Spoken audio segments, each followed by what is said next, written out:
നോക്കാം. ഇടുക്കി മൂന്നാർ ദേശീയപാതയിൽ ദേവികുളം റോഡിൽ വീണ്ടും മണ്ണിടിച്ചിൽ. വലിയ പാറക്കല്ലുകൾ റോഡിലേക്ക് പതിച്ചു.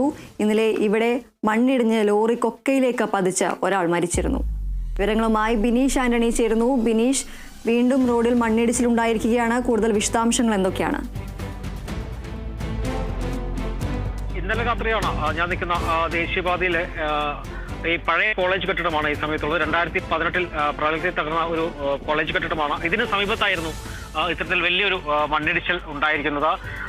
രാത്രി 9 മണിക്ക് നേരിയ തോതിൽ ഇടിഞ്ഞ് എത്തിയ മണ്ണ് ലോറിയെ തട്ടിമറിച്ച് ലോറി കൊക്കയിലേക്ക് മറിയുകയായിരുന്നു. പിന്നീട് ആളുകൾ ആദ്യം വന്നെങ്കിലും ഇത് ഒരു സ്വാഭാവികമായിട്ട് ഇത് മണ്ണിടിഞ്ഞതെന്ന് മാത്രമാണ് ഈ മനസ്സിലാക്കി റോഡിൽ നിന്നുള്ളൂ. എന്നാൽ ഇവിടെ നിന്ന് രക്ഷപ്പെട്ട ആ വണ്ടിയിലുണ്ടായിരുന്ന ഒരു ക്ലീനർ രക്ഷപ്പെട്ട് പുറത്തെത്തി ഉടൻ തന്നെയാണ് ഫോൺ ചെയ്തത്. വണ്ടിയിൽ ആളുണ്ട് എന്നുള്ള രീതിയിൽ പറയുകയായിരുന്നു. പിന്നീട് പെട്ടെന്ന് ഫയർഫോഴ്സ് സംഘവും അതോടൊപ്പം തന്നെ ഇവിടുത്തെ ഗൈഡുമാരും പ്രദേശവാസികളും ഡ്രൈവർമാരെല്ലാം തന്നെ ഈ രക്ഷാപ്രവർത്തനത്തിൽ പങ്കുചേർന്നു എന്ന് വേണം പറയാൻ.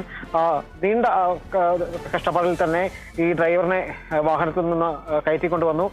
പിന്നീട് ഈ ഡ്രൈവറെ ഹോസ്പിറ്റലിൽ എത്തിച്ചെങ്കിലും മരണം സംഭവിക്കുകയായിരുന്നു.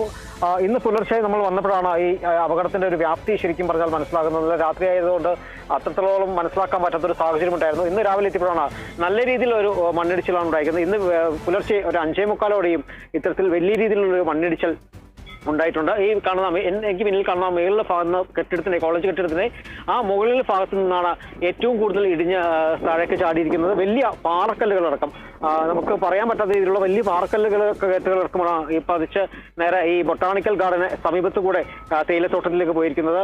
ഈ വാഹനവും വാഹനം ഇന്നലെ മുകളിലായിരുന്നു കിടന്നത്. വാഹനം ഈ നമുക്ക് കാണാൻ സാധിക്കും.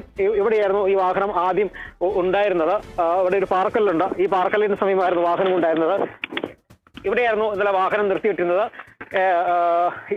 ഇവിടെയായിരുന്നു ഇന്നലെ അപകടം സംഭവിച്ച സ്ഥലം. ഇവിടെയാണ് വാഹനം ഇന്നലെ ഉണ്ടായിരുന്നത്. പക്ഷേ പുലർച്ചെ വീണ്ടുമുള്ള വലിയ മണ്ണിടിച്ചിലിൽ തന്നെ വ്യാപകമായി തന്നെ ഈ വാഹനത്തെ പൂർണ്ണമായി തന്നെ നശിപ്പിച്ചുകൊണ്ട് തന്നെ ഈ മണ്ണ് എടുത്ത് താഴെ കൊണ്ടുപോയി തന്നെ പറയാൻ സാധിക്കും. ഏതായാലും ഇന്നലെ ഈ മേഖലയെ അപേക്ഷിച്ച് നിരവധി സഞ്ചാരികൾ കടന്നു പോകുന്ന ഒരു ദേശീയപാതയാണ്. ഇതുവഴിയാണ് മധുര, തേനി എല്ലാം തമിഴ്നാട് സംസ്ഥാനങ്ങളിലേക്കും അത് സൂര്യനെല്ലി, ചിന്നക്കനാൽ പോകുന്ന മേഖലകൾ ഏറ്റവും കൂടുതൽ ആളുകൾ ആശ്രയിക്കുന്ന ഒരു ദേശീയപാതയാണ്. ഈ ദേശീയപാതയിലാണ് ഇത്തരത്തിലുള്ള മണ്ണിടിച്ചിൽ ഉണ്ടായിരിക്കുന്നത്. അപ്പോൾ ബാക്കി പുലർച്ചെ ഇടിച്ചിട്ടുണ്ട്, അതിന് മുൻപും ഏകദേശം ഇടിച്ചിട്ടുണ്ട്. ഇതിന്റെ മണ്ണിടിഞ്ഞതിന്റെ വ്യാപ്തി കൂടുതലാണ് എന്ന് വേണം പറയാൻ. അപ്പൊ അതുകൊണ്ട് തന്നെ ആളുകളോട് സംശയം ഉന്നയിക്കുന്നുണ്ട്. ഇതുവഴി നിരവധി ആളുകൾ പോകുന്ന ഒരു സ്ഥലമല്ലേ, അപ്പോൾ ഈ മണ്ണിനടിയിൽ ആളുകളുണ്ടോ എന്നുള്ളൊരു സംശയമെല്ലാം തന്നെ ആളുകൾ പ്രകടിപ്പിക്കുന്നുണ്ട്. ഇക്കാര്യങ്ങളെല്ലാം തന്നെ നമ്മൾ സബ് കളക്ടർ അടക്കമുള്ള ഉദ്യോഗസ്ഥരെ സൂചിപ്പിച്ചു കഴിഞ്ഞു. എന്നാലും ഇവിടെ ആളുകളുണ്ടോ